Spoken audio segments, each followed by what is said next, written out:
নিযুত মইনা আঁচনি এই নিযুত মইনা আঁচনিটোৱে আমাৰ সমাজখনত কিমান ডাঙৰ পৰিৱৰ্তন এটা আনিছে সেইটো হয়তো আৰু ৩-৪ বছৰ পিছত সেইটো প্ৰকাশ হ'ব। কিয়নো এটা সময় আছিলে যিখিনি সময়ত ঘৰত ছোৱালীজনীয়ে ধৰি লওক দুটা ল'ৰা আছে, এজনী ছোৱালী আছে, দেউতাকে কৈছে যে পঢ়াবলৈ অলপ অসুবিধা হৈছে, ছোৱালীজনী যিমানেই মেধাৱী নহওক এটা সময়ত হয়তো তাই স্কুলৰ পৰা ড্ৰপ আউট হৈছে আৰু ল'ৰা দুটাক হয়তো আগবঢ়াই নিছে। সমাজৰ এই চিন্তাধাৰাটো এই নিযুত মইনা আঁচনিয়ে কিন্তু যথেষ্ট প্ৰভাৱান্বিত কৰিছে।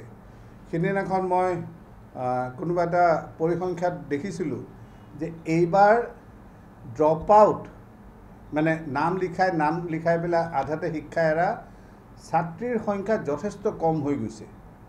আৰু এইটো যে কম হৈছে এইটো এইবাৰ প্ৰথম এবছৰ হ'ল, মানে কোনোবাই যদি হায়াৰ ছেকেণ্ডেৰী পাছ কৰি এইবাৰ ফাৰ্ষ্ট ইয়েৰত পালে, ছেকেণ্ড ইয়েৰত যেতিয়া এই আঁচনিখন আকৌ লোৱা হ'ব বুলি বাজেটত কোৱা হৈছে, তেতিয়া আমি দেখিবলৈ পাম যে এই যিখন আঁচনি লোৱা হ'ল এই আঁচনিখনৰ সফলতাটো কি। সমালোচনা কৰাৰ কাৰণে সমালোচনা কৰা সেইটো কোনো কথা হ'ব নোৱাৰে। গণতন্ত্ৰত বিৰোধীৰ এটা খুব ডাঙৰ গুৰুত্বপূৰ্ণ ভূমিকা আছে আৰু এই ভূমিকাটো গঠনমূলক হ'ব লাগে। নেতিবাচক ঠাট্টা ইটিকিঙেৰে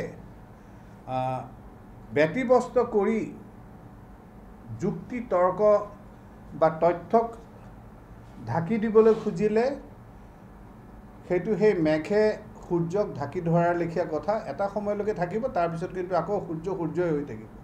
নিযুত মইনা আঁচনি এই নিযুত মইনা আঁচনিটোৱে আমাৰ সমাজখনত কিমান ডাঙৰ পৰিৱৰ্তন এটা আনিছে সেইটো হয়তো আৰু ৩-৪ বছৰ পিছত সেইটো প্ৰকাশ হ'ব। কিয়নো এটা সময় আছিলে যিখিনি সময়ত ঘৰত ছোৱালীজনীয়ে ধৰি লওক দুটা ল'ৰা আছে, এজনী ছোৱালী আছে, দেউতাকে কৈছে যে পঢ়াবলৈ অলপ অসুবিধা হৈছে, ছোৱালীজনী যিমানেই মেধাৱী নহওক এটা সময়ত হয়তো তাই স্কুলৰ পৰা ড্ৰপ আউট হৈছে আৰু ল'ৰা দুটাক হয়তো আগবঢ়াই নিছে। সমাজৰ এই চিন্তাধাৰাটো এই নিযুত মইনা আঁচনিয়ে কিন্তু যথেষ্ট প্ৰভাৱান্বিত কৰিছে। সেইদিনাখন মই কোনোবা এটা পৰিসংখ্যাত দেখিছিলোঁ যে এইবাৰ ড্ৰপ আউট মানে নাম লিখাই পেলাই আধাতে শিক্ষা এৰা ছাত্ৰীৰ সংখ্যা যথেষ্ট কম হৈ গৈছে।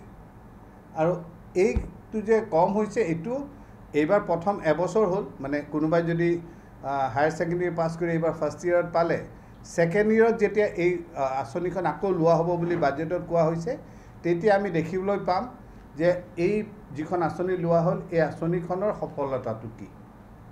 সমালোচনা কৰাৰ কাৰণে সমালোচনা কৰা সেইটো কোনো কথা হ'ব নোৱাৰে। গণতন্ত্ৰত বিৰোধীৰ এটা খুব ডাঙৰ গুৰুত্বপূৰ্ণ ভূমিকা আছে আৰু এই ভূমিকাটো গঠনমূলক হ'ব লাগে। নেতিবাচক ঠাট্টা ইটিকিঙেৰে ব্যতিব্যস্ত কৰি যুক্তি তৰ্ক বা তথ্যক ঢাকি দিবলৈ খুজিলে সেইটো সেই মেঘে সূৰ্যক ঢাকি ধৰাৰ লেখীয়া কথা। এটা সময়লৈকে থাকিব, তাৰপিছত কিন্তু আকৌ সূৰ্যই হৈ থাকিব।